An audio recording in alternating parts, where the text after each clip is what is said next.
ஒரு முக்கியமான செயற்பாட்டை அரசாங்கம் தற்போது முன்னெடுத்திருக்கிறது. அதுதான் எம்பிக்களின் ஓய்வூதியம் விரைவில் ரத்தாகும் சட்டமூல வரைவு சட்டம் அதிபருக்கு என்பதான செய்தியும் தினக்குரல் பத்திரிகையிலிருந்து இந்த செய்தியை நாங்கள் எடுத்துக்கொள்கிறோம். தமிழன் பத்திரிகையிலும் இது தொடர்பான தகவல் இவ்வாறு வெளியாகி இருக்கிறது.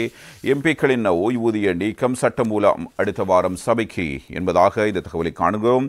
பாராளுமன்ற உறுப்பினர்களின் ஓய்வூதிய கொடுப்பனவை ரத்து செய்வதற்கான சட்டமூலத்தை அடுத்த வாரம் பாராளுமன்றத்துக்கு சமர்ப்பிக்க அரசாங்கம் திட்டமிட்டிருக்கிறது. இந்த சட்டத்தின் ஊடாக பாராளுமன்ற உறுப்பினர்களுக்கு வழங்கப்படும் ஓய்வூதிய கொடுப்பனவை முழுமையாக நீக்குவதற்கு நடவடிக்கை எடுக்கப்பட்டுள்ளது.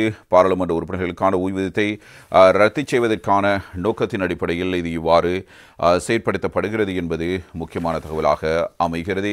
எனவே இந்த சட்டமூலத்தை விரைவில் சமர்ப்பிக்க உள்ளதாக ஜனாதிபதி அனுர்குமார் திசாநாயக்க அண்மையில் அறிவித்திருந்தமை குறிப்பிடத்தக்கது.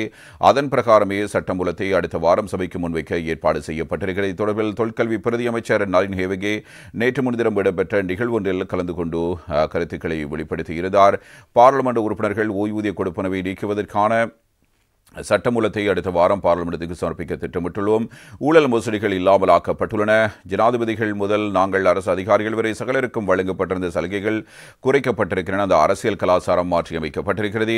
முன்னாள் ஜனாதிபதிகளுக்கு பெருந்தொகை கொடுப்பனவுகள் வழங்கப்பட்டுள்ளன. ஜனாதிபதி ஒருவருக்கு 3-4 வருடங்களில் 48 கோடி ரூபாவுக்கு மேல் நிதி செலவு செய்யப்பட்டிருக்கிறது. அதுவும் வீடுகளை மீள நிர்மாணம் செய்வதற்காக இந்த நடவடிக்கைகள் முன்னெடுக்கப்பட்டுள்ளன. இவ்வாறு பெருந்தொகை நிதி அரசியல்வாதிகளால் சீரழிக்கப்பட்டிருக்கு. தற்போது அந்த செயற்பாடுகளுக்கு முற்றுப்புள்ளி வைக்கப்பட்டுள்ளது. மக்களுடன் தொடர்பு கொள்ளக்கூடிய அரசியல்வாதிகளை உருவாக்கி இருக்கிறோம் என்பதான கருத்து இப்போது அரசாங்க தரப்பிலிருந்து முன்வைக்கப்பட்டிருக்கிறது.